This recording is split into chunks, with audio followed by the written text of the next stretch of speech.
All right, what I was trying to say before I got rudely interrupted is that Funko Pops are coming. This is super exciting for us. We've been waiting on a long time to be able to announce this. So right now I'm going to give you a sneak peek of the 4 characters coming to Funko Pops. The Wraith, the Doctor, the Huntress, and Claudette Morel.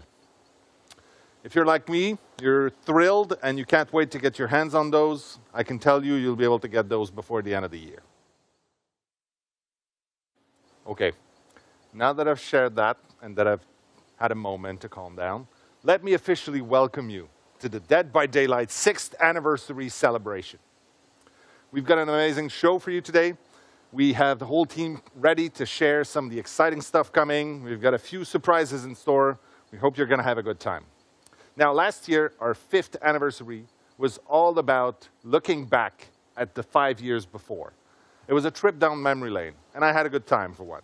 Since then, we've hit 50 million players in Dead by Daylight. That's crazy. We announced a board game that was funded in under 1 day on Kickstarter. That was an amazing job by our friends at Level 99. We've also consistently stayed within the 20 top games streamed on Twitch.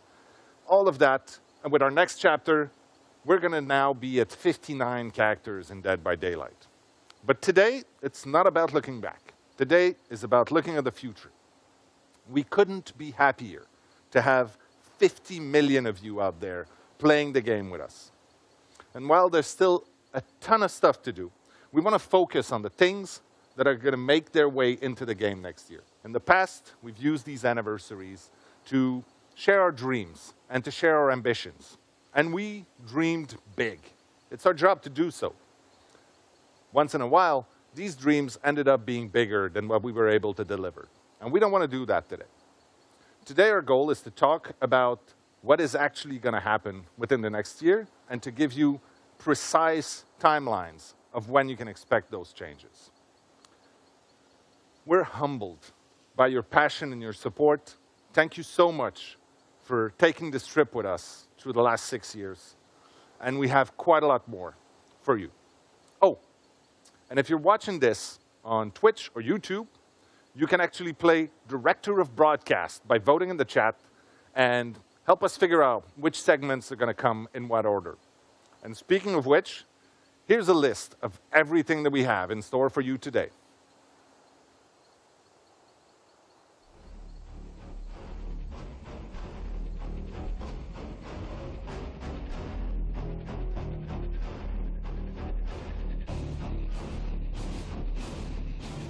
Like I said, we want you to be in control of what we talk about next.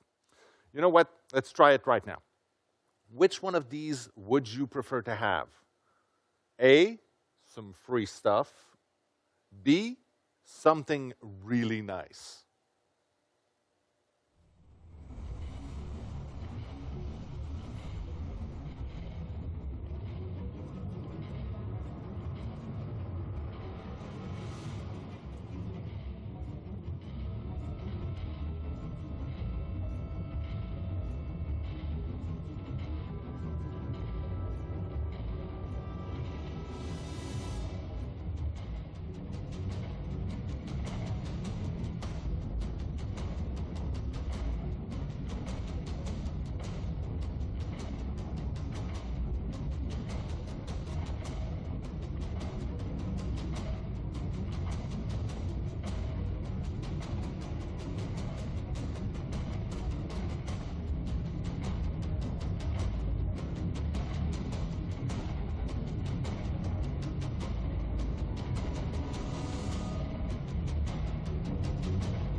Thank you so much for joining us today in the celebration of Dead by Daylight's 6th anniversary. I'm Stéphane Beauchamp, Senior Producer on the project, and I'm joined by Justin Brown, Senior Product Manager on the project. In today's panel, we will have a look at the upcoming content for next year, so Dead by Daylight's 7th year, the planned chapters, as well as our 4 main pillars for the game. Before we dive into that, however, this is a really good opportunity to look at our accomplishments from last year and talk a bit more about what we're particularly proud of or excited or happy that was released over the last year. For me, I'm always extremely impressed by the quality of our original content, and the Portrait of Murder chapter was another one that really left a mark on me. But that being said, Year 6 was an amazing year when it comes to licensed content, with the addition of Resident Evil, Hellraiser chapter, as well as Ringu, 3 classic cult horror icons into our game. And it really warms my heart to see all of those different characters come together in the one and the same game. Is there anything you're particularly proud of that we did last year? Yeah, of course. The first thing that comes to mind is the updated onboarding and tutorial. Seeing that come out to such a positive reaction within our community was really amazing, really rewarding for the team that worked so hard on those features. The next would be the 2 brand new maps we introduced last year. It had been a long time since we introduced new maps, and the team totally delivered on those maps, visually stunning. And that's not to mention the unbelievable job they did on the Haddonfield rework, which recently released. And last but not least, it would be the Snowman event. All of the hilarious memes, movies, memories that were shared in that sort of holiday season was unbelievably amazing, and something I hope we can recreate again this year. Now, I'd like to take this moment just to mention that when we develop our roadmap, we always aim at delivering the most quality as we possibly can for you, our players. However, as it is a live tool, we are constantly having to update it due to urgent issues or new opportunities that arise throughout the year. As such, there were a few features we mentioned during last year's anniversary stream that still have not made their way into the game. Fear not, we will be talking about most of those features later today. Now, when we talk about what's coming up in the next year, first, I'll tell you some of the things we know we can expect throughout this next year. There will be 4 new chapters, which means 4 new killers and their survivor counterparts, of course. In addition to that, there will be 4 tomes in the archives, diving deeper into our characters' lore. And with the narrative direction around the Observer's Tower going in a new direction, we're all super excited to watch that unfold. What is this all about? We'll learn more over the coming year. It's really exciting. For some of you who have been with us over the past year, the 4 pillars will probably be known to you all. They're really things we have continuously worked upon over the last 6 years of the game. So our 4 pillars composing the roadmap for this year are game health, quality of life updates, live design, as well as our events. You want to give us a bit more info about the Game health. Yeah, sure, I will. I would love to, Stefan. When we talk about game health, there are some aspects of game health that will always be ongoing priorities for us, such as security improvements and game performance optimizations. But this year, we're putting an added focus on matchmaking. We want to improve the matchmake wait times as much as we can, in addition to accounting for the various play styles we see throughout our community and rewarding them as such. When we talk about matchmaking, though, it's also very much a quality of life topic, which segues very well into our second pillar. It is an amazing segue, as if it was planned all along. You're a natural at that. Talking more about quality of life improvements and updates, you did talk about the roadmap and how we continuously shift things around and such. We use a lot of the feedback from the community to feed into that. And as such, CSAT surveys are a really important part for that, forums, social networks, et cetera, et cetera. When we did announce the Autobahn feature during last year's anniversary, it was met with a lot of mixed feelings from the community. And as such, we really held off a bit to make sure we were doing this in the best way possible. We know toxicity as well as cheating is something that has to continuously be looked at and addressed in the game to keep the game as safe as possible. And as such, Autobahn and improvements to those systems is an important part for us that we're going to keep looking at this year, but we want to make sure we do it in the best way possible. To dive a bit more into quality of life updates, we'll have Justin Banks and Aurélie Géraud talk a bit more about that in a future panel today, which I'm really looking forward to. But for now, is there anything you want to share with us about life design? As a live game, constant iterations in our design and live balance updates are critical to keeping the game feeling fun, fresh, and exciting for our players. In addition to that, players' behaviors are constantly evolving, and we need to adapt to accommodate those new behaviors all the time. Matt Spriggins will be up shortly to talk more about the huge updates that we have coming and planned for this year in regarding live balance. And huge is not an understatement. Not an understatement at all. But one piece of news we're happy to break right now is that we're actively working on a major rework of the Raccoon City Police Department map that we released last year during the Resident Evil chapter.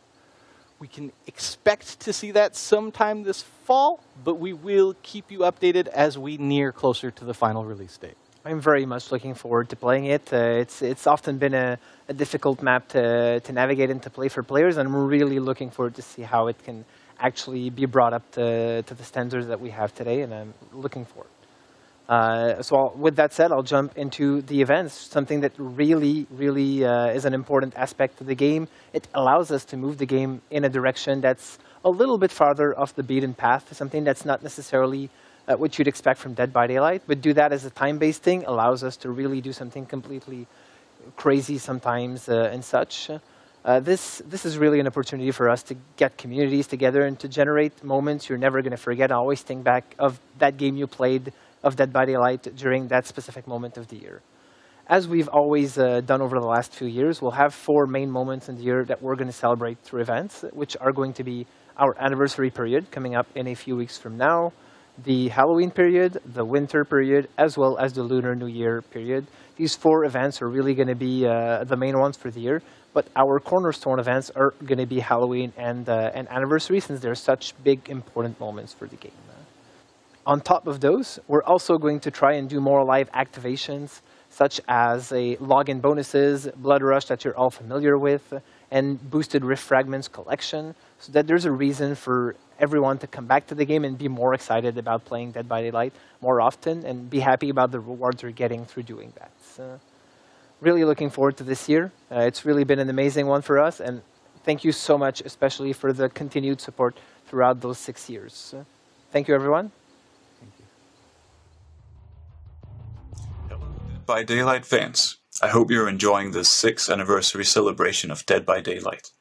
I'm Matthias Claesen, I'm the director of the Recreational Fear Lab, and I'm here to talk to you about why people enjoy horror.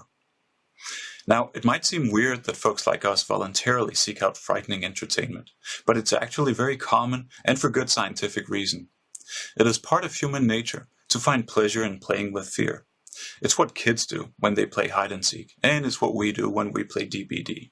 When you're playing as a survivor, you're reenacting an ancient evolutionary drama. You're trying to stay alive in a dangerous world by outrunning and outsmarting a bloodthirsty predator. Your whole body is in survival mode, heart racing to prepare you for fight or flight. You get that invigorating adrenaline kick, and if you escape the killer, you're rewarded with a flood of feel-good neurotransmitters such as dopamine. Playing as a killer is different. You're immersing yourself in that same ancient scenario of predation. But now it's about catching your prey and the ecstasy of the hunt. It's that same adrenaline kick, but the reward is not the nerve-tingling relief of survival. It's the exhilarating delight of victory, the thrill of the kill. So when you play DBD, you're satisfying a primal desire for threat simulation, for playing with fear. But you're also satisfying another primal desire, namely the desire for story. Because DBD isn't just about the hunt. It's also about exploring the rich and constantly evolving narrative world of the game. Whether you're out for survival or blood, I wish you good luck on your next journey into the fog.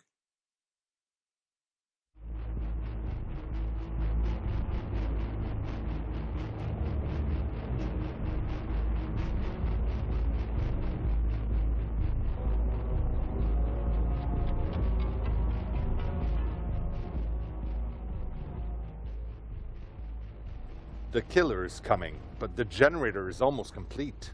What do you do? A, hit the last skill check. B, run. C, let the killer grab you. D, blow up the generator.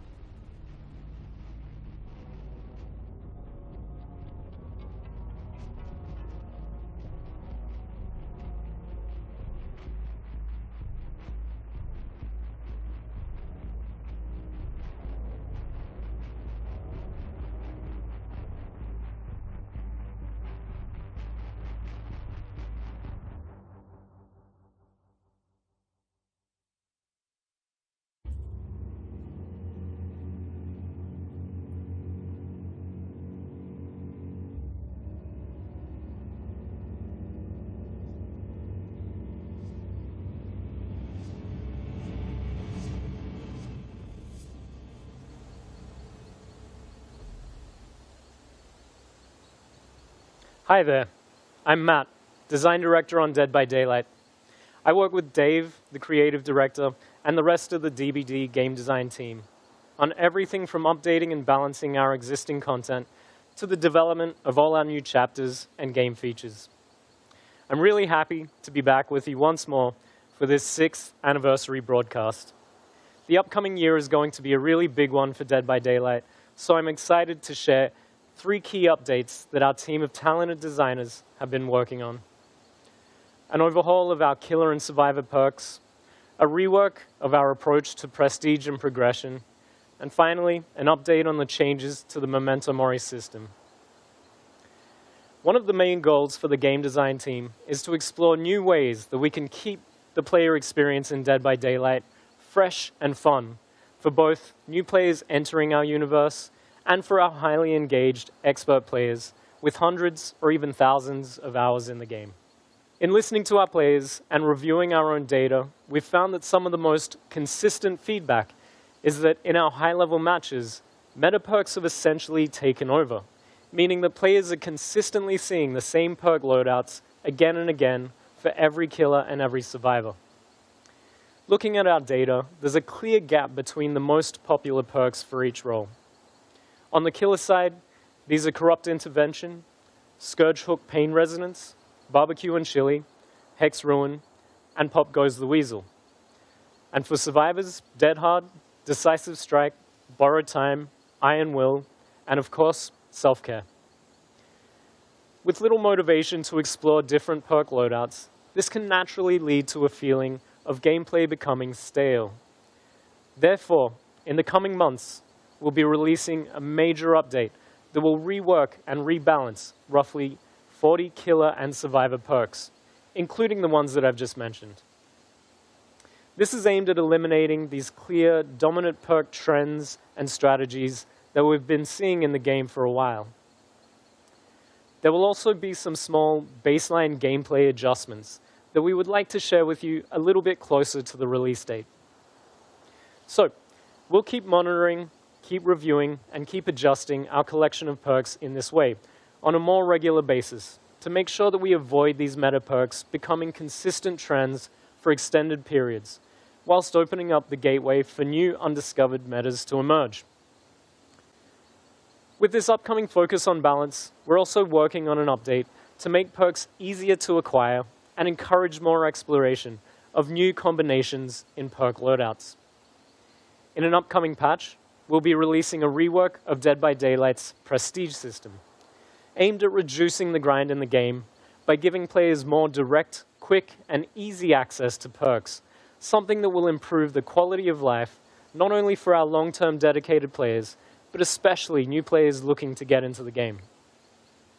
Our current Prestige system is optional, and it awards a bloodied version of the base cosmetic outfit, whilst resetting the perks, add-ons, and items in the character's inventory. This update will change how this works entirely. When this feature releases, prestiging a character for the first time will instantly unlock that character's Tier 1 personal perks on all other killers or survivors, making them immediately available in their loadouts. We know that our players are hoping that the RNG gods provide them with barbecue and chili in their early blood webs. However, with this feature, you simply prestige the cannibal to prestige level 1, 2, or 3 to unlock all of Leatherface's perks at the corresponding tier for every other killer. This will significantly reduce the grind and completely eliminate the random chance needed to acquire specific teachable perks through the blood web system. Of course, it's worth mentioning the prestige level won't be capped at just 3, so you'll be able to show your dedication to a particular character by raising them well beyond that. Additionally, the act of prestiging will not remove their perks, items, or add-ons, so there's no longer an associated reset of the character, if you will. For those who haven't yet prestiged their characters, we're also working on a fair way to still reward players for their time investment and dedication once this update takes effect. Fans can expect both the prestige and perk updates to drop around the same time during a major release this summer. Finally, I would like to close things out with some news on the Mori updates that we shared last year. While it's still coming, we have slightly adjusted our approach to the system based on research, feedback, and prototyping iteration. We've arrived at something that feels more straightforward, yet still accomplishes the same goals that we set out with. The change to the system will still remove the Mori ability from offerings, focusing instead on rewarding efficient killer play, but will be incorporating the Mori animation as more of a natural ending to the match. This is something that we're currently calling the finisher Mori. When a killer downs the last survivor standing, rather than drawing things out and having them pick up and hook the survivor, we'll instead transition immediately and automatically to the killer's Mori animation, allowing them to close things out in style and in a way that you would expect from an unstoppable killing machine. There's also a few other additional changes coming with this system that we're not quite ready to share yet, but we're hoping to release the new Mori system as part of our Halloween update this year, so look out for that. While we couldn't cover all of the details of these updates in the span of one segment, anyone looking for more information can head over to our website, deadbydaylight.com, following the broadcast. Thank you as always for the support. We can't wait to get these updates into your hands as soon as possible to see your amazing reactions. Thanks again, and see you in the fog.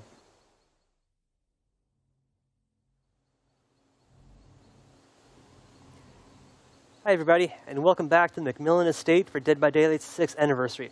I'm Justin, one of the senior product managers on the game. And I'm Aurélie, producer on Dead by Daylight. And what a cool set we're on today. I think it's pretty cool. I mean, I heard there's some traps around, but we'll be a little careful. Yeah, we'll try. So last year, Aurélie and I were here with all of you just to talk about the pillars for the year. But I think some other guys on the team have that covered. So this year, we're here to talk about the quality of life updates that are coming to the game for Year 7. And now, while it's always our goal to give you the most accurate picture of what's coming and when, the reality is that deadlines can shift as well as priorities. And we live in a pretty weird world these days, so there's a lot of external factors as well. So, I mean, that all being said, we are going to work to have the most open dialogue with our players. So if something changes, you can bet us, other members on the team, we are going to be communicating and let you know if something shifts, changes, removes, added, really at all. We're going to make sure that you guys know about it. That being said, let's get to it. Yes, and that's really cool because today when you will open the PTB, the first thing that you will notice is this new vertical layout that we have. The idea behind this is we were running out of space with the current one, and we wanted to add more clarity and also make some information way more visible to players. Like, for example, some text in some languages, they will have more space, but also when we have an event or something happening in the game, now you will be able to see right away when you enter in the game what is happening and how long it will take. You won't have to go through different screens, navigate through the game to get access to this information. And so I think if I can kind of nail down something cool for everybody is that I don't have to go into the archives to see how long is left in the Rift. Correct. I'll see it right on the main menu. Correct. You will have the exact timer, how long it will take until the end of the Rift. And that's part of what will make just the navigation easier and the information easier to find in Dead by Daylight. Another feature that will be also available today for the PTB, and I think that one will be really appreciated. I think so. I think this one is one of those that players have been asking for quite some time. That's true. So that's the preset loadout. In the loadout screen now, you will be able to have different saves, up to 3 for the moment, for your offering, perks, add-on, items. So you will be able to adapt your playstyle according to what you want to play. Exactly. So, I mean, if you guys want to create one loadout for goofy perks, one for playing by yourself, one for playing as a team, you just change those with the press of a button. No longer are you looking through this whole inventory of perks that we have. Correct. It will be your choice to decide between hardcore and casual games. Something else, you'll be also able to save loadouts for your cosmetics. So if you have different style and you're always like wondering which one to use, well, now it will be extremely useful, easy for you to switch between them. And for both the main menu and the preset loadout, we really think that the two features, they will bring more comfort and ease for the player. And we are really looking into feedback. So please, when you grab the PTB today, share your feedback about these two improvements. This will help you to create the best quality of life improvement in the future as well for you. But that's for today. So what is happening for the next upcoming releases? Right, so for that, we've got some other upcoming features to share with everybody out there. So one of the main ones that we actually announced last year, as you remember, I think we were both there, was matchmaking incentives. So what we mean when we're talking about this is when players are matchmaking, we try to establish a good ratio of 4 survivors to 1 killer. And whether or not this ratio is imbalanced one way or another depends on your server, depends on your time of day. So what we are doing is we are providing players with extra blood points to play as the role that is most needed on their server at that time of day when they're online, which I think is going to be pretty useful for our players. Correct. And with the new layout that we just mentioned, like it will be really easy for the player to see in front, like on which queue they should go if they want to have the less waiting time. Exactly. As soon as you log in, you're going to know which role needs you the most. So if you're there for BP or if you're there just to have fun with your friends, I mean, really, we're giving you so many more options. I think it's going to be a great experience once this is introduced. Not even that, but while you're in this matchmaking, trying to get that incentive, we are doing what we're calling a game flow refactor. Very techie name, I know, but if we break it down, it's really giving you guys the opportunity to navigate around the game while you're waiting in the queue. So when you're waiting in matchmaking, your friends alone, what have you, you'll now be able to browse the store, check out some really cool outfits, some other areas of game, and even check out the archives.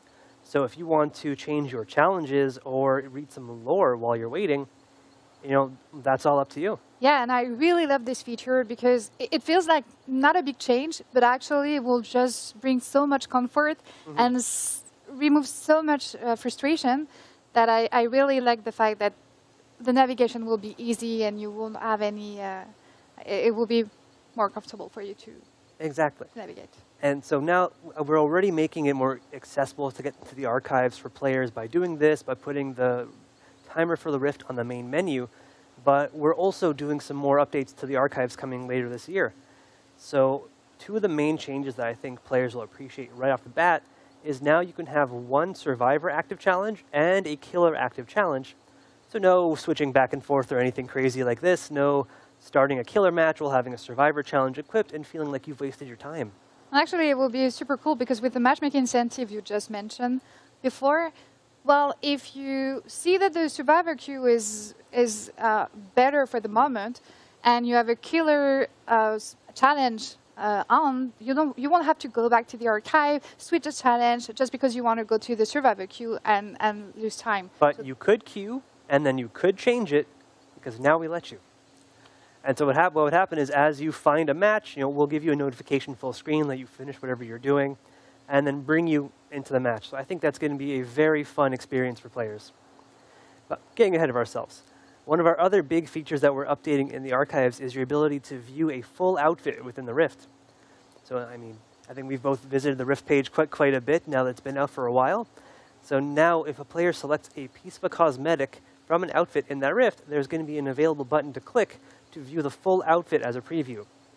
So if you're not keeping up to date with our amazing marketing trailers that are showing off all of these cool renders, you can view it from directly in the game. And then go watch the marketing trailer after, because they do a lot of work on these and they're very cool. Well, we're obviously trying to get a lot of these changes out for this fall in one of our upcoming archives releases, alongside some other yet-to-be unannounced archive stuff, which we're keeping a little hush-hush now. But it's the 3rd anniversary of the archives. So we're trying to put something really special together for you guys. But we've got another big feature in the works, and I think I'll let you spill the beans on this one. Yes, and this one, I think, our player, you are going to love it. So we have decided, do you remember last year when we talked about bots? Not at all. I'm sure you do. Yeah. I'm sure you will do. So when we talk about bots, actually this year, by the end of the year, we really want to introduce bots in custom match.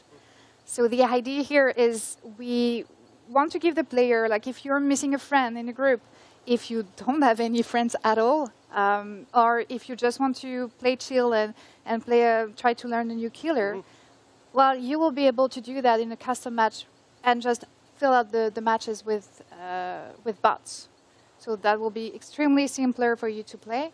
And we feel like for some player it could be intimidating to play a new killer or to just learn a new one. And this will actually be a safe environment for them to try and remove the pressure that you can have sometime when you're in a real match. For sure. And I mean, it's not just learning a new killer that can be stressful sometimes, but new maps as well, because the layouts can be entirely different. There's some new loops that you need to learn.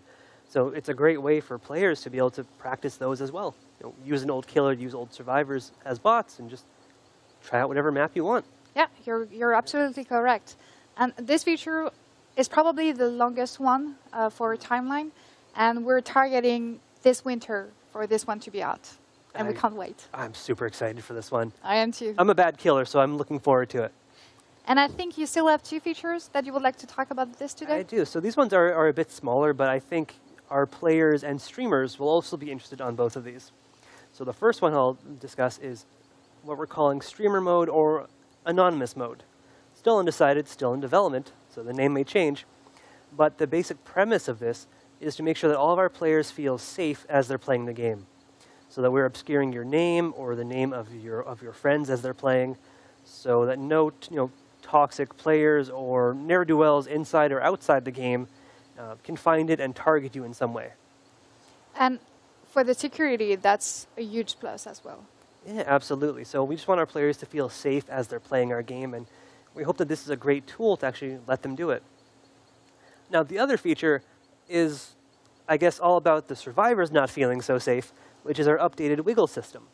So if you've been paying attention to Dead by Daylight, I know we have, talking to you, for the past few months, we've been testing out our updated system under our beta tab, so players were able to opt in and try it out. So whereas previously the wiggle system was mashing 2 buttons back and forth, keyboard controller, whatever you chose, now it's instead a skill check.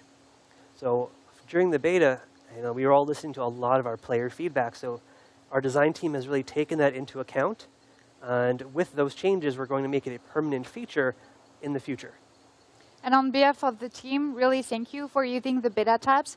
It was really, really useful for us to collect all this information and to see how you feel about new changes that we just want to make sure that all the changes that we introduce in the game are the correct ones. Yeah, I mean, I know we all love the PTB, being able to try out new content, but this let us really bring in all of our console players who have been asking for a way, and all of their input, especially given that it was very controller heavy, is really appreciated. And sometimes we just need more time also to get the feedback. It certainly helps. So with all of these, we also have some other smaller features that we weren't really able to fit in here.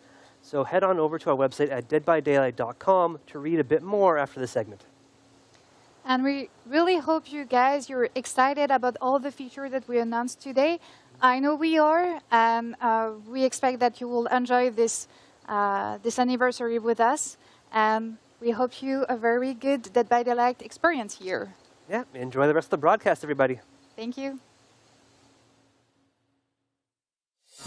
My name's Jason. I'm a fog whisperer, and to me, Dead by Daylight is more than just a game. It's a lifestyle.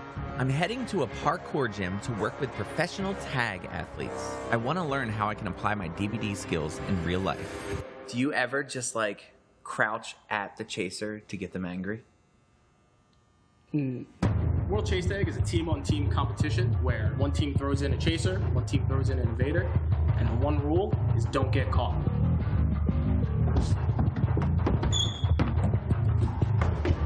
So, in Chase Tag, are you using vaulting? Because in DVD, when I'm being chased, vaulting is a pretty powerful evasion tool. Yeah, vaulting gives you a very easy way of getting an obstacle in between you or whoever's chasing you. So, what about slow vaults? What?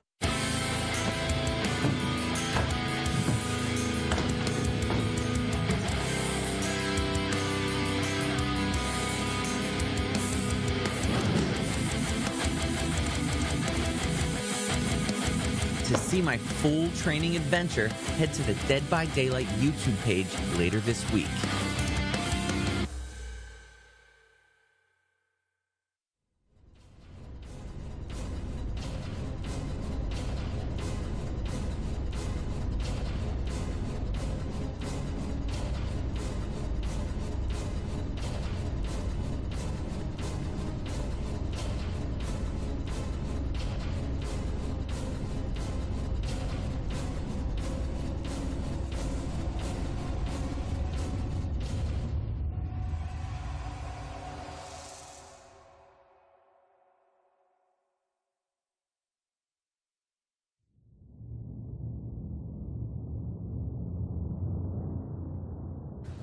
The killer is in pursuit. What do you do?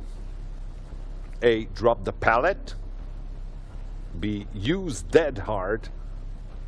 C. Loop forever. Or D. Crouch furiously.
Hello everyone, I'm Joe Ashley, the associate producer on Dead by Daylight. I'm joined by Xavier, our director, and also Rose, our project manager. A big part of what makes Dead by Daylight so great are the characters. And telling the stories is one of the best parts of our job. While a lot of storytelling is happened through lore, there's also a way for us to tell the story through the art and the visual. Today, we want to share with you a bit about the process of the collection that inspires us. We want to break some news about new announcement of a brand new collection we've been anxious to share with you guys for a while. Yes, thank you, Josh. Well, let's take a moment to talk about like what's behind the several outfits and collection we provide to players during the year. So artistically, the approach is different when we work on our own contents and when we work with licenses. When we do our own, we often look this as a way to put our own spin to icons and events everybody's familiar with. A great example is the Halo Blight collection. It's really our take on Halloween. You know, rather than creating cosmetics around traditional vampires, witches, werewolves, we decided to do something more unique, to tell a unique story, and we have like our killers, we made them, more horrific due to a substance linked to the entity. The result, I think, is unexpected, more original. The lore and art direction have been reinforced at the same time, and we get to celebrate Halloween in a way that's very true to Dead by Daylight. So on my side, the product goal is to create collections like this for all seasons. These collections would be something that we could return to and add to every year, but on our own terms, in a way that's creative for Xavier, but also not feeling like too generic or too easy. Maybe Joash, you could share with us the different steps on the production to create these visuals. Sure thing. So as you know, Rose got a good idea of what the type of collection that she wants. So afterward, I think the first step is to talk to the narrative team. The idea behind it is to make sure that we have a good idea and make sure also like it's kind of related to the character. So the cosmetic that we want is related to the character, the story background, and the lore. Afterward, we need to talk to the concept artists. They're the one who are going to put on paper pretty much with the art director and the concept art. to put on paper pretty much the idea that we want as cosmetics. So, and also this is the time for us to put in detail what we want. So meaning like the accessories, the detail, and the type of material that we want. Once we're done, the character team can use those concepts to start their modeling phase. So pretty much to have the 3D model ready. Mm-hmm. So in the case of the Fire Moon Festival, we created this in tribute to the Mid-Autumn Festival that is celebrated in so many Asian countries. And it is our own DBD-specific event that boasts like concerts and celebrations that are surrounding the full Fire Moon. And it's a celebration of life and also a reflection upon death. Yeah. So another part of creating this event ourselves was to be able to include a wider variety of characters into the collection. So, for example, those that didn't have an Asian heritage. We should talk also about licenses, because today, right now, we have something really important to share with the fans. Right, Rose? Yeah, indeed. So another interesting part of working on these collections is being able to work with existing licenses as well.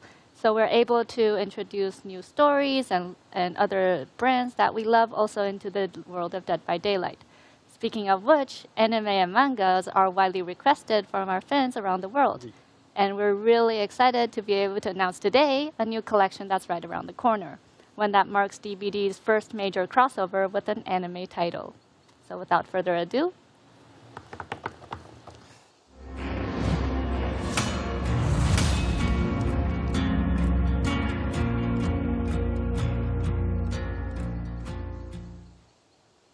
So many of us on Dead by Daylight team are big fan of anime, especially Attack on Titan. The process of creating new outfit based on the new collection based on Dead by Daylight has been really, really exciting.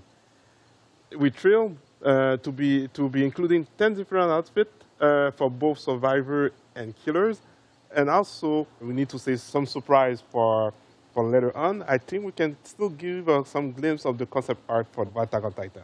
Oh, yeah. Because, working on Attack on Titan was a great challenge, but really exciting one. First, we had to assimilate like the iconic aspect of the 2D art direction from the show and adapt it on 3D, making sure like the characters remain themselves even if applied on DBD characters. And because they are not legendary outfits, the goal was not to reskin them and transform them into something way too different from our more realistic art direction. So we then came with bigger eyes, etc. We felt it more like, okay, we could create like great cosplay of this character. Our mindset was more, what if our DBD characters were part of the Attack on Titan universe? And from who are they closer in their personalities and appearances? So it was really important for us to select some of our favorite characters from Attack on Titan, and so we could focus on some aspect of each to match our DBD personalities. We have Eren, one of the heroes of the show, and we have Dwight. Dwight, in a sense, is one of our heroes also on DBD. He's here since years, and we kept the details of Dwight, like having the iconic glasses, the messy hair, and even with the equipment of Attack on Titan, we made sure like the equipment isn't straight, and we have like nothing's perfect because it's Dwight. We have Angie. For her, it was easier because we have Zarina also, and it was a perfect match. She's a scientist that investigates on Titans, and with Zarina, like they are both very inquisitive and investigators that work well. To keep the details of Zarina herself, we gave her eye patch, but not the glasses because she doesn't wear glasses. The Armor Titan is there, we have it as an ultra rare cosmetic for the Oni. Yeah. And not only was a good match because we apply this skin in one of our largest killers of the game, but also we were able to use his crystal form for the rage mode. And while the base of the crystals are blue in the show, we tinge them with a red VFX to represent the traditional Oni Blood Rage of the game. That's it for us. We hope you enjoyed the behind the look scene and also our new collection that we just showed you. Of course, we're going to keep an eye for more Attack on Titan news. Thank you. 신조を捧げよう.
Hi everyone, I'm Dave Richard, Creative Director on Dead by Daylight, and I am super glad to be here today to share the newest content for our latest chapter, and of course to celebrate the 6th anniversary of Dead by Daylight.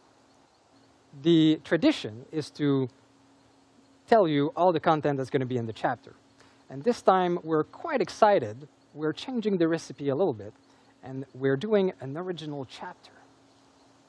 So this new chapter is called Roots of Dread, and it's a full chapter. It contains a new survivor, a new killer, and a new map within a new realm of the entity. That's quite exciting.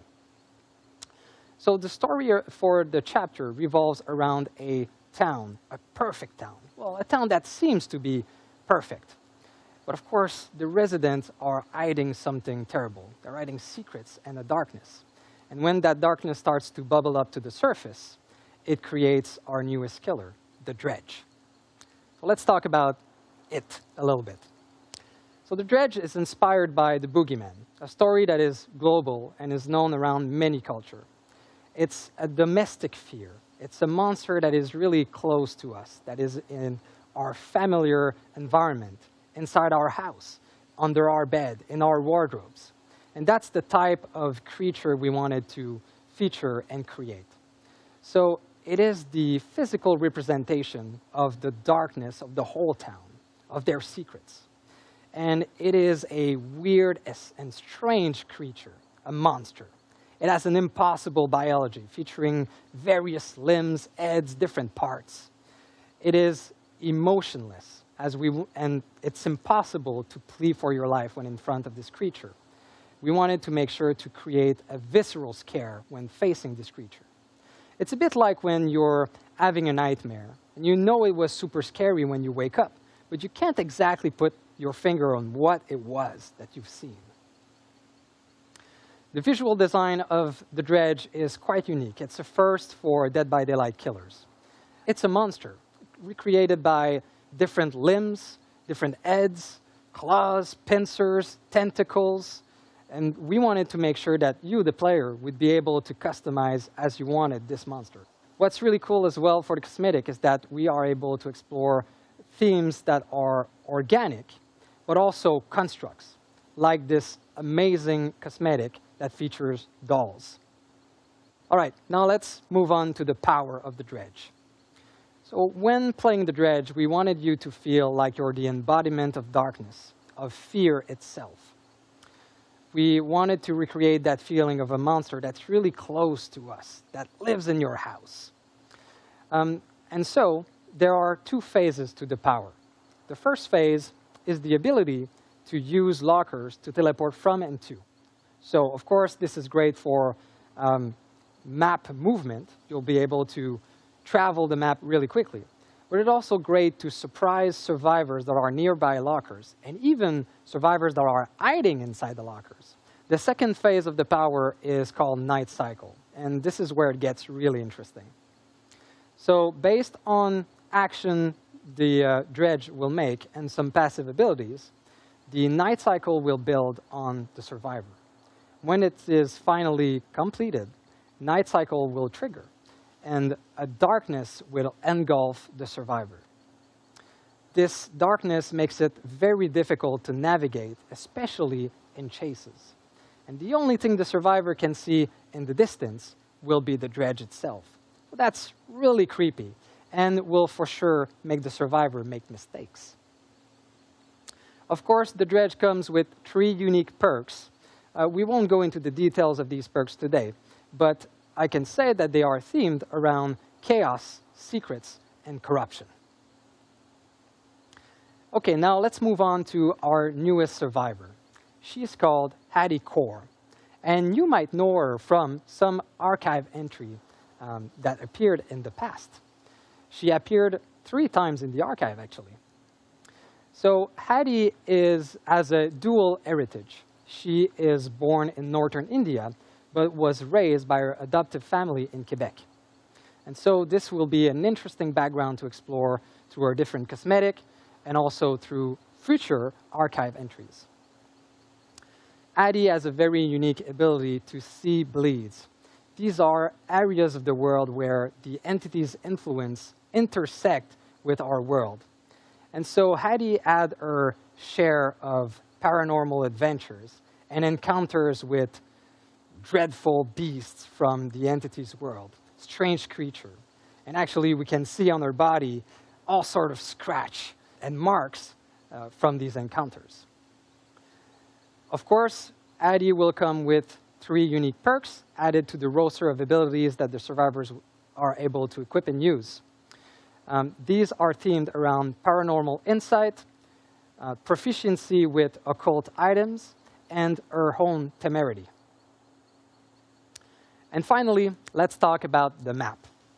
So this time around, we're really excited to introduce a new realm for this chapter. So really, we are going back to the roots of horror, to a classic, something that we see numerous times into different horror novels, movies, and other horror material. And this is a small American town. So we wanted to make sure that we created something domestic, something familiar. And so for the dredge map called the Garden of Joy, we are featuring one of the houses of the perfect town that we talked about earlier. This house looks perfect from the outside. It is like a ghost sitting in the middle of a gloomy forest created by the entity. And when you go inside that house, you'll see how twisted and wrong it is, just like the residents that are hiding all of this darkness in secret. What's really cool about this new realm is that in the future, we will be able to explore it again, but in other contexts than in the dredge perfect town. So this realm is built from different memories, from different characters. And so we'll be able to explore different cities wrapped inside that same realm. All right, that was the whole content of our newest chapter, Roots of Dread. I hope you are as excited as us to try this new content. And you'll be able to do so right after this event as we go live on the PTB. The chapter will become available to all on June 7th. So thank you again for listening today, and thank you for an incredible year of Dead by Daylight. Hey, what's up, y'all? This is Dr. Italo Brown, emergency physician, and this is Dead by Daylight.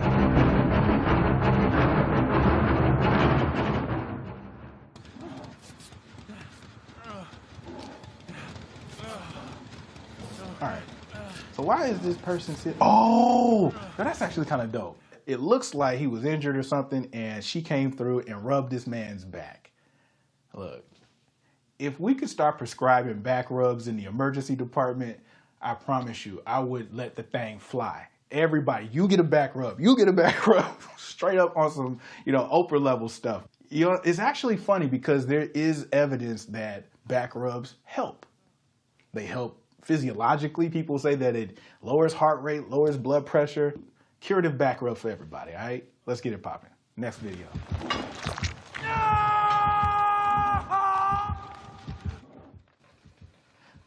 Yo, I've seen it. All in your back.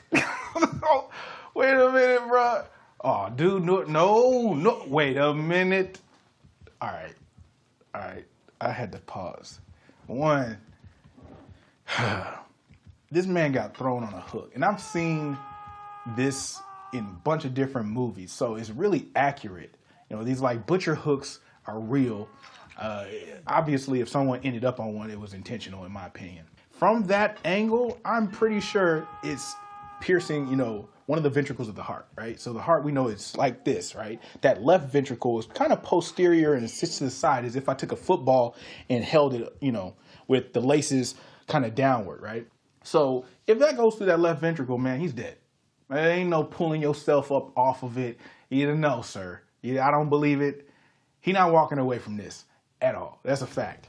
If you're enjoying this analysis, make sure you head over to Dead by Daylight's YouTube channel for the full video later on this week, okay? Happy 6th anniversary, y'all. Peace.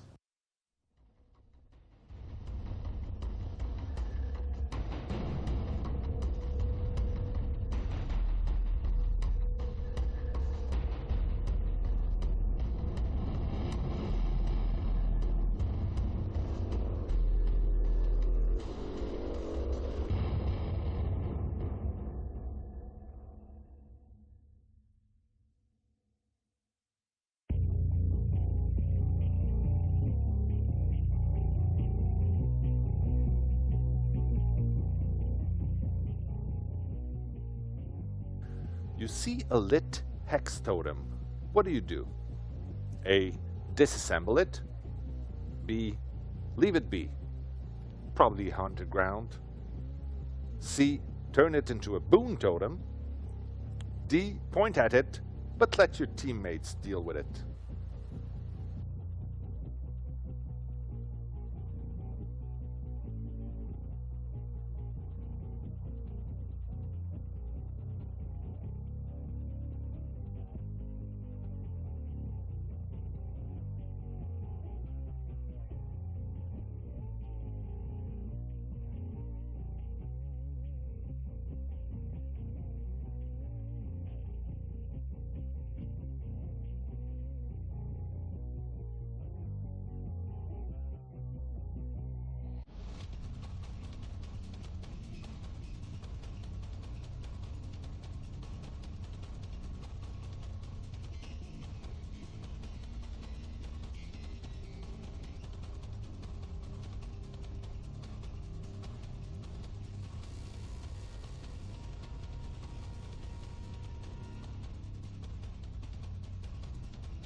Hey there, everybody.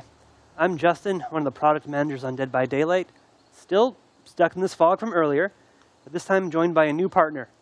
Hi, I'm May. I am a Twitch-lurking, dog-snuggling influencer manager on Dead by Daylight. So, since a Dead by Daylight anniversary wouldn't be the same without a celebration in the fog, both May and myself are here to share with you what's going on for the Dead by Daylight 6th anniversary in-game event. So, last year we had a really fun one, but the team has taken a hard look at what worked and what didn't, and we're trying to find ways to take it even further for the 6th anniversary, which is actually starting on our real anniversary this year. So the event starts on June 16th. I think it's really cool. So for the theme this year, the Fog is going to be celebrating something called the Twisted Masquerade. Now, this is meant to be a real party in the world of Dead by Daylight that's being hosted in the entity's name by someone lurking in the shadows, I've heard. Everyone loves a masquerade, so we've really tried to run with the theme and taken our decorations to the next level. As you might have already noticed in this broadcast, we've added this gorgeous midnight blue to our usual black and gold color palette, and you'll see it all over the entity's realm during this event. We're also reskinning the Killer Shack and the exit gates, and there's going to be some really cool, creepy effects because of it. Expect the entire fog to be decked out to the nines. Yeah, I think there's a lot of things that we're decorating for really the first time, like proving just how big this whole celebration really is. we really want this to feel like a party and a celebration. So everything is really going to play on this masquerade theme in some interesting ways, beginning with our anniversary cosmetics. So last year was the second year that we actually did the crown collection, where mechanic-wise, players would run around, find pedestals, and collect a crown for that specific character. But this year, with this masquerade theme, we wanted to find ways that we could really push it further and deliver an even bigger payoff when it came to the cosmetics that you'd be able to collect. So while you'll still be hunting down pedestals in your trial, this time you're going to be grabbing invitations to the Twisted Masquerade. Collecting those invitations will earn you one of 12 possible cosmetics as killer or survivor. And since we're going to a masquerade, it's going to be beautiful hand-designed masks. Last year, while you could earn cosmetics for every single original character, it was the same crown for each and every one of them. We feel like that's run its course, and we wanted to do something a little more special this year. This year, we're focusing on one original survivor and one killer for every year of Dead by Daylight. The mask you earn will only be wearable for that specific character because it's tailor-made to suit their personality and style. The masks are also going to be earned randomly. So even if you're playing as Dwight, you might earn one for Elodie or the Spirit. And I mean, if you guys have actually seen it on the table, that's Dwight. So while we are focusing on a smaller subset of characters, they're going to make much more meaningful additions to your collection and look pretty sweet, if I do say so myself. Absolutely. I mean, I've had to resist just putting this one on and trying to run away with it. Been told many times I can't take it home with me, so I'll have to settle for just earning it in-game. And similar to what we did for our Halloween event, the Midnight Grove, the 6th anniversary will also include an event tome. So what's great about this is we're going to have 2 full levels of challenges and lore that's directly tied to the Twisted Masquerade. And one big addition in this is going to be the community challenges. So last year, if you were around doing our community challenges, we were communicating on this via our social media channels. And we feel like the players really enjoyed this, but we want to bring it a little closer to you directly in-game. There'll be an entire top track dedicated to these community challenges. On that, you can track both the global progression of everyone making effort towards these community challenges and your own direct contributions. Your own direct contributions are important because you're going to have to work, and you can't just take advantage of everyone else's hard work. Exactly, but while the players are waiting for the community to catch up so that they can go on to the next challenge, there will be a set of personal challenges below on each level that you can work towards. And I mean, these are going to also give you a little bit more background on what's happening for the story behind the scenes of the archives and of the Twisted Masquerade. I mean, you're going to be earning event cosmetics either way, so definitely take the time, try to finish all of them. So what about Dredge and Hattie? Are they getting something for this masquerade? So since these are actually our 2 new characters coming in, it's important that we're treating them as our guests of honor for the Twisted Masquerade. So if you're seeing from any of the content that we're sharing, both Dredge and Hattie are getting full outfits themed for the event that you can unlock split between the community goals and the personal goals. So if you want all of it, you have to do both. And they're really worth getting, so I suggest you do. And we also have some very cool, very gross charms, like this 6th anniversary Rancid Cupcake, a pop-up card, and my personal favorite, a skull with a little party hat. And that's definitely a reminder of the last person who tried to bring a party hat into the fog. Try and Anthony stop doesn't me. like fun. So for a few final touches on the event, we're bringing back some things from last year that worked really well, like our loading screens with developer comments and selected art. So as you're loading up into your game, you're going to see quotes from wacky folks like myself, May, and others, and really bring you a bit closer to the really cool people who worked on Dead by Daylight. On top of this, we're going to be bringing back our daily discounted Shrine of Secrets. So instead of it cycling on a weekly basis, we're going to be changing all of the perks every single day and be providing you a discount, so that it costs less iridescent shards for every single perk available during the event. On top of that, because we know you guys love blood points, we're going to be doing a weekend blood hunt event. And then, again, still not done, we're going to be giving a lot of login currencies. So if that's not enough blood points for you, not enough rift fragments, not enough iridescent shards, players will be able to earn more of these just by logging in. It's definitely not the time to save your pennies for a rainy day. There's so much fun stuff to get. Take advantage. But for now, on behalf of everyone, I just want to say thanks again for another amazing year of Dead by Daylight. And we'll see you in the fog on June 16th for the Twisted Masquerade. We'll see you there.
We're very excited to share some great news about the DBD mobile game.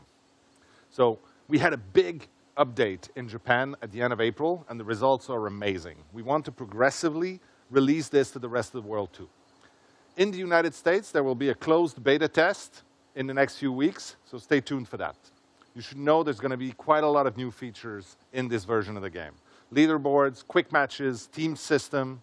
We're also improving many aspects of the game. There's going to be visual improvements on the performance, fluidity of gameplay, and the control layout, and the new player tutorial. Also, there's going to be some brand new rewards added and some unique customization. More news are going to be coming very soon.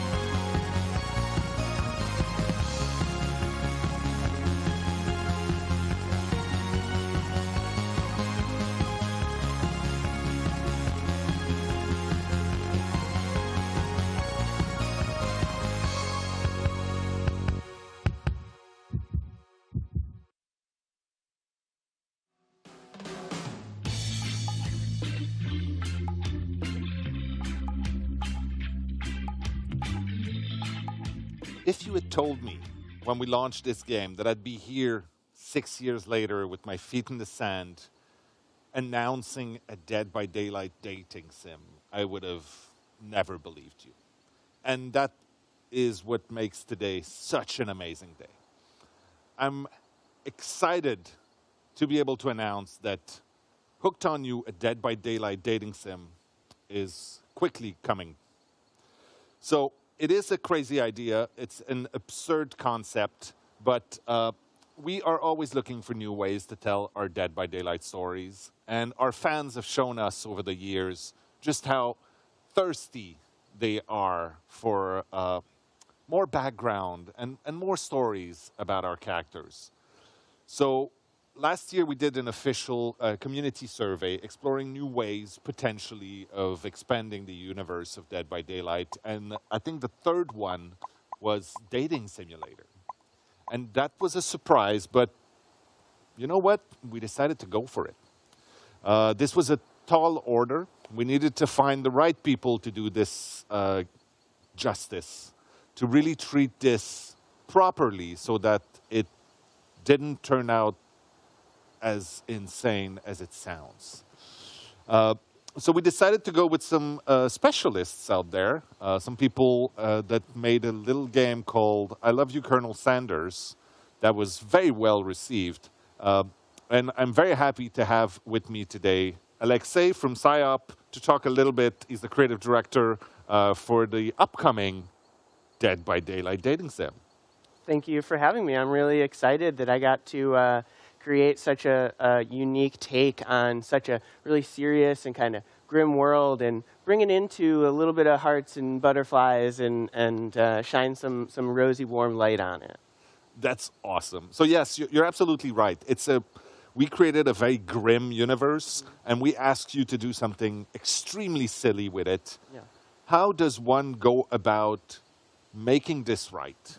Sure. Well, I like to say that when making a project that seems as off-kilter and unexpected as this, the big gimmick for me is that there is no gimmick. It is a serious game that we take really seriously when we create it, and we treat all of the characters with a sense of humor, but with sort of deep respect as well, so that we can make a really compelling game that does justice to the expectations that fans have and the expectations that these characters would have if they were slightly more real. So it's a matter of really finding a new, interesting context in which these characters can actually express a different side of themselves. Yeah, so the story that we're creating is very much not a canon story for the Dead by Daylight Important to put it out there. Want to make sure that's clear. That being said, we want to create something that really does justice to the truths that have been established. So we started someplace as far away as we could by thinking about, what is the brightest and happiest kind of take on this world? Well, maybe it's something like the beach episode of a sitcom or an anime series, and then kind of pull our way back into that main core experience of what's going through these killers' or survivors' minds at any given moment, and try and make sense of those two worlds playing together and see what kind of crazy stuff comes from it. So obviously one of the main questions that people have is, what characters from Dead by Daylight will I be able to interact with in this? Sure. Well, leaning into that kind of sitcom or anime kind of cliches and tropes, and then kind of turning them on their head, we decided to take 4 killers, since killers are the most monstrous and inhuman characters in the world, and make them as human as we could by assigning 4 kind of typical TV trope archetypes to them. So we've got the Trapper, who is standing in as the jock. We've got the Huntress, who is standing in as the overachiever. We've got the Wraith, who is playing the nerd. And we've got the Spirit, who is the goth. That's amazing. And it's interesting also as a take, because those sort of archetypes, those cliches from horror movies from forever ago, are things that we try to not erase, but we tried to avoid when we did Dead by Daylight, especially on the survivor side. We had them much more be humans and relatable. So it's really interesting to see those things that are very important to the horror genre be represented in this. Yeah, in writing the experience, it made for a really fun twist. And what we recognized when we dug as deep as we could into the lore and talked so much with your team is that all of these killers come from a really human place to begin with. They've all suffered some sort of trauma or some sort of really dark thing in their past that bringing them into this kind of comedy scenario, but still exploring their real lore, it was just like pretty wild. So we had a lot of fun with it. Very cool. And who, as the player, like it was an interesting choice to figure out who the player would be in this scenario. Well, we want to let the player play as themselves. So this is an interactive branching story, and you will get to make decisions that define who you are. There is no canon version of yourself, and we thought that that was a great way to really do justice to the huge amount of diversity and variety in the Dead by Daylight audience. Yeah. And so we wanted to make sure that the 4 killers who you get to romance really represent 4 very different types of relationship, and you get to be yourself and see which killer is right for you as you make honest decisions in response to some terribly strange questions. That's awesome. A very important piece of also building that world and really giving the ambiance, the gravitas it needed, is the music. Yeah. And you got a really cool opportunity in there. Yeah, we worked directly with Michel, the composer for Dead by Daylight, to make sure that even though we took this to a very different sonic place of marimba and steel drums and some jazz flute solos or Spanish guitar, we still got to express that kind of core DNA of Dead by Daylight and give people something that's new and unique, but also kind of true to the original game that that they love so deeply. Yeah, Michel was kind of happy to be able to try his hand at a few different styles that he hadn't, and I think he surprised both of us with the jazz flute. It may seem like an odd thing to say about something that sounds and looks so different, but we wanted to make sure that it really feels fresh but authentic. That's awesome. Well, thank you so much for taking the time to join us here in sunny Montreal for this little beach moment. I can say that this is one of the most out there things that we've ever done, and I'm very, very excited about this. You obviously want more details. There will be more information coming, but for now you should know you'll be able to get your little hands on Hooked on You, a Dead by Daylight dating sim this summer on Steam. And if you do that, you'll also get a unique charm in Dead by Daylight after that. Now, thank you again to all of our fans. Thank you for making this possible for us. And for once, I will say, I'll see you on the beach.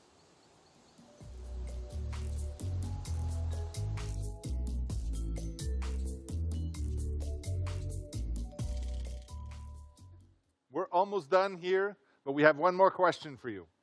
What would you like us to wrap the show with? A, some more new content, or B, a special surprise?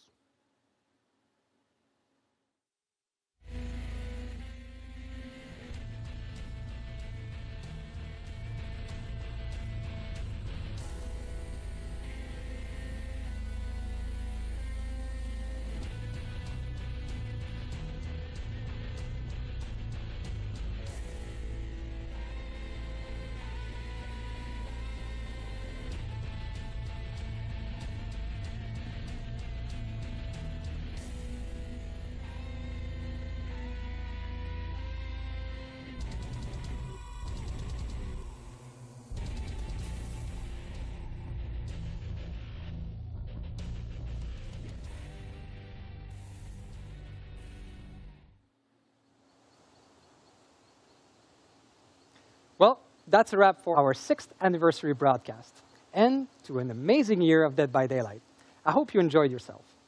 The PTB for our latest chapter, The Roots of Dread, is live now, so go try it, have fun. Again, a huge thank you to our entire team and to you, our amazing community. You know, time really flies. It seems like just yesterday that during our 5th anniversary, we revealed to you that we were going to do a Resident Evil chapter. Your reaction was so good at the time that we wondered, why stop there?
You know, your classic horror characters that you...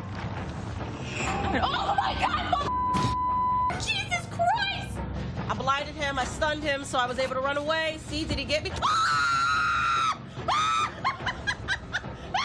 so sorry, Nemesis! It's your family photo, okay?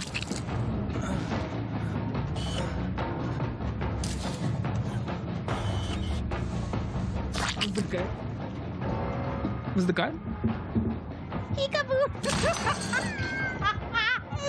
Peekaboo! Peekaboo! Peekaboo!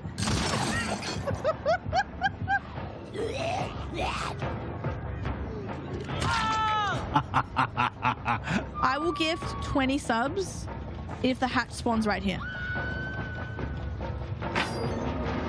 Ja, ja, spawn, du Scheißding.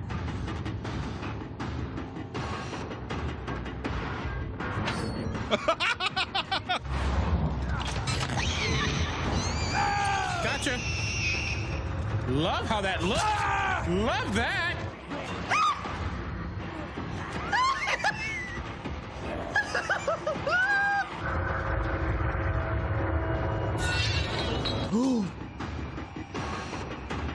Watch this.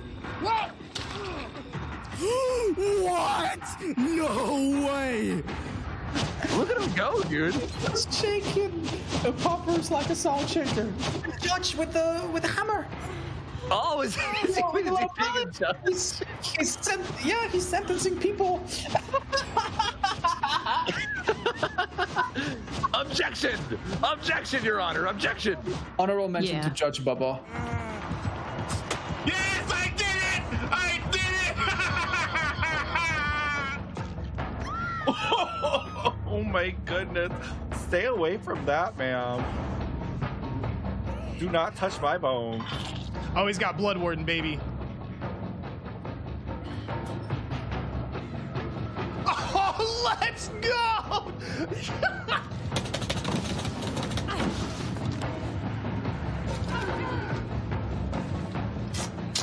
Yeah. Somebody in the locker.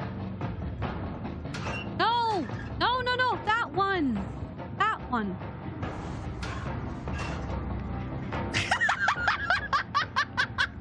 Só queria uma parede safe pra ficar aqui até o Maker Choice acabar. Ai! Ai!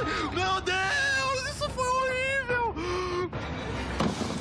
What is he expecting from this?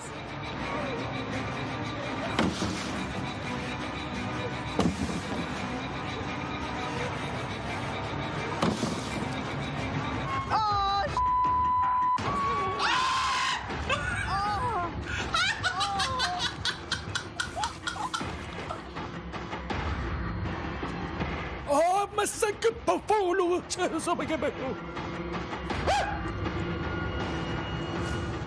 Hello? Anonymous with a $500 dono?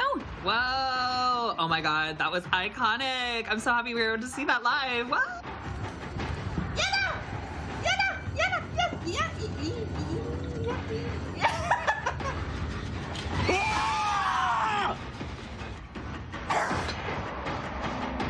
And a little higher.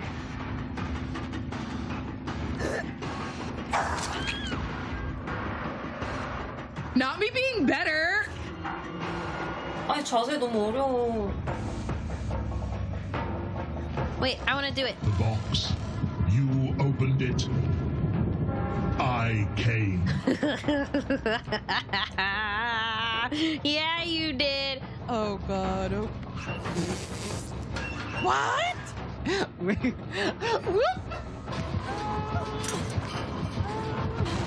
Got it.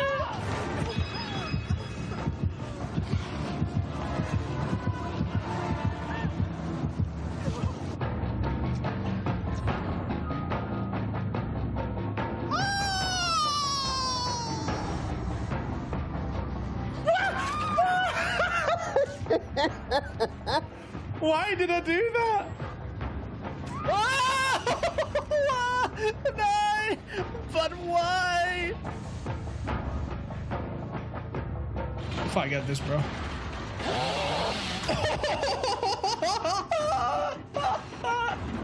No! Leave me.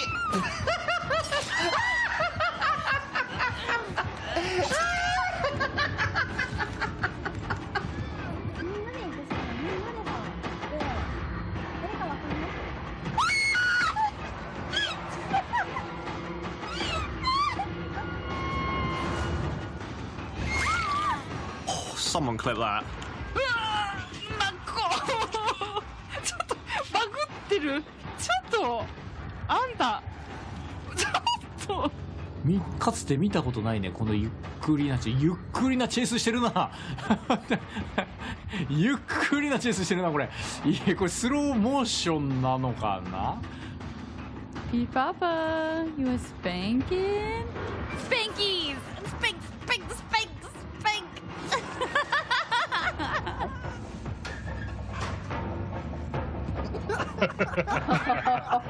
First of all, einfach Bill, get your head up.